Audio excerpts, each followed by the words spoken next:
Hello friends, welcome to home food recipes. આજે આપણે બનાવીશું બિલકુલ મીઠાઈની દુકાન પર મળે છે એવી જ ટેસ્ટી ચીકુની બરફી. એમ તો આ ચીકુ આપણને આખું વરસ માટે મળી જાય છે, પણ અત્યારે ઉનાળામાં ચીકુની સિઝન છે તો બજારમાં ખૂબ જ સરસ મીઠા ચીકુ મળવા લાગ્યા છે. તો એ જ ચીકુમાંથી આજે આપણે પૂરા 10થી 12 દિવસ સુધી ફ્રીજમાં સ્ટોર કરી શકાય એવી ટેસ્ટી ચીકુની બરફી બનાવીશું. ખાવામાં આ બરફી ખૂબ જ ટેસ્ટી લાગે છે. પરફેક્ટ મેઝરમેન્ટથી આજે હું તમને આ ચીકુની બરફી બનાવવાનું શીખવાડીશ, જે ઘરે તમે ઓછા ખર્ચમાં તૈયાર કરી શકો છો. તો ચલો એને બનાવવાનું શરૂ કરીએ. તો સૌથી પહેલાં અહીંયા મેં બારીક કાપીને ચીકુ લઈ લીધા છે. ટોટલ મેં અહીંયા 600 ગ્રામ જેટલા આખા ચીકુ લીધા હતા. એને ધોઈને છોલીને અંદરના બિયા કાઢ્યા પછી મેં એને બારીક કાપી લીધા હતા. એ પછી મેં એને વેઇટ સ્કેલમાં ફરીથી માપ્યા તો અત્યારે આપણને આ 450 ગ્રામ જેટલા ચીકુના પીસીસ મળ્યા છે. તો હવે આપણે આ ચીકુના પીસીસને એક મોટા મિક્સર જારમાં એડ કરી લઈએ અને એને આપણે પીસી લેવાના છે.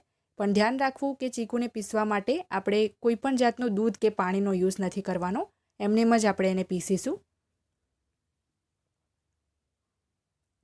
તો અહીંયા તમે જોઈ શકો છો કે ચીકુને પીસીને એકદમ સ્મૂધ મેં પેસ્ટ બનાવી લીધી છે.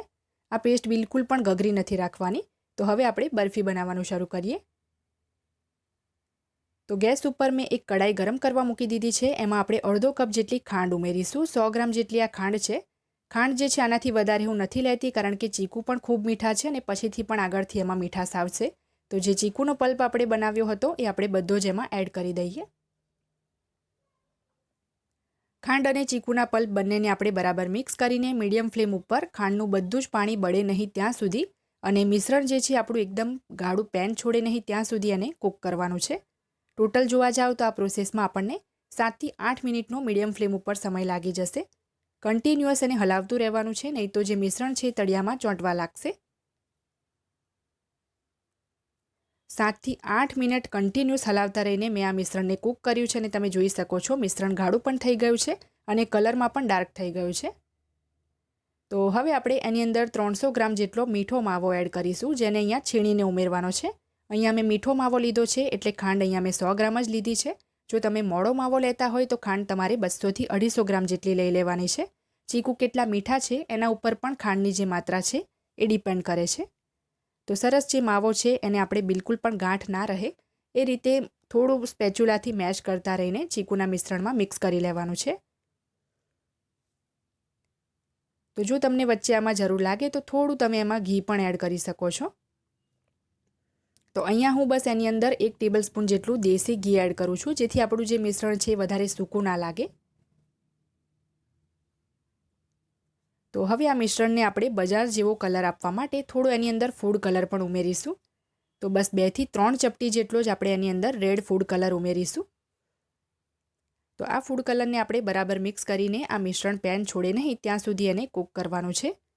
ચીકુ જે છે શરીર માટે ઘણા ફાયદાકારક માનવામાં આવે છે. સિઝનના દરેક ફ્રૂટનું સેવન આપણે ચોક્કસ કરવું જોઈએ.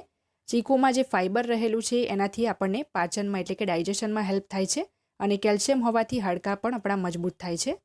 તો 3થી 4 મિનિટ મીડિયમ ફ્લેમ પર એને હજી કૂક કર્યું તો તમે જોઈ શકો છો મિશ્રણ આપણું સરસ પેન છોડવા લાગ્યું છે. તો હવે આપણે અહીંયા એક એલ્યુમિનિયમની ટ્રે લઈ લઈશું, જેની અંદર આપણે બરફી સેટ કરવાની છે. તો એને ઘી લગાવીને ગ્રીસ કરી લઈએ.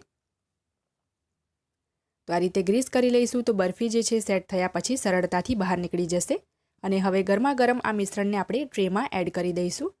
એકદમ ઇવનલી આપણે એને ટ્રેમાં સ્પ્રેડ કરી દેવાનું છે. અહીંયા ઓછી ક્વોન્ટિટીમાં મેં બરફી બનાવી છે તો અડધી ટ્રેમાં જ એને હું સ્પ્રેડ કરું છું.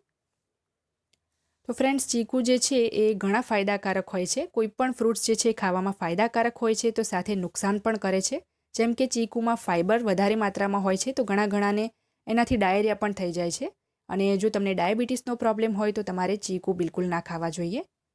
તો આપણી જે બરફી છે રૂમ ટેમ્પરેચર પર સેટ થઈ ગઈ છે, એકદમ ઠંડી થઈ ગઈ છે. તો હવે આપણે એની ઉપર ચાંદીનો વરખ લગાવીશું.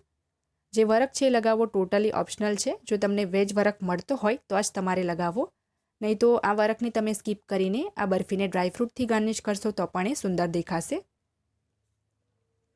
પણ જો આપણે આ રીતે વરખ લગાવી દઈશું તો દેખાવમાં આ બરફી આપણી બિલકુલ બજાર જેવી જ દેખાશે. તો અહીંયા આખી બરફી ઉપર તમે જોઈ શકો છો મેં વરખ લગાવી દીધો છે. હવે વરખ લગાવ્યા પછી તમે ચાહો તો એને 10 મિનિટ ફ્રીજમાં સેટ કરી શકો છો, પછી તમે કટ કરી શકો છો. તો હવે આપણે નાના મોટા પીસીસમાં જેવા મનપસંદ પીસીસ હોય એ પીસીસમાં તમે એને કટ કરી શકો છો. આ બરફીને તમે વાર તહેવાર ઉપર બનાવી શકો છો કે પછી કંઈક મીઠું ખાવાનું મન કરે ત્યારે પણ બનાવીને ખાઈ શકો છો. બિલકુલ પણ કોઈને વિશ્વાસ નહીં થાય કે તમે આ બરફીને ઘરે બનાવી છે. સાઉથ ગુજરાતમાં અમલસાડના જે ચીકુ છે વર્લ્ડ ફેમસ છે, એ તમને દરેકને ખબર હશે. તો મને પણ 10 રૂપિયામાં 1 કિલો ચીકુ મળી ગયા, તો મેં વિચાર્યું કે એની બરફી બનાવું અને રેસીપી પણ તમારી સાથે શેર કરું. જો પહેલાં તમે ક્યારેય આ ચીકુની બરફી બનાવીને ના ખાધી હોય તો એકવાર રેસીપી ચોક્કસથી ટ્રાય કરજો. એકદમ પરફેક્ટ બજાર જેવું જ ટેક્સચર અને એવો જ સ્વાદ આવશે આ બરફીનો. તો જો તમને આ રેસીપી પસંદ આવે તો ચેનલને સબસ્ક્રાઈબ જરૂરથી કરજો. પાસે આવેલા બેલ આઇકનને પ્રેસ કરવાનું પણ બિલકુલ ના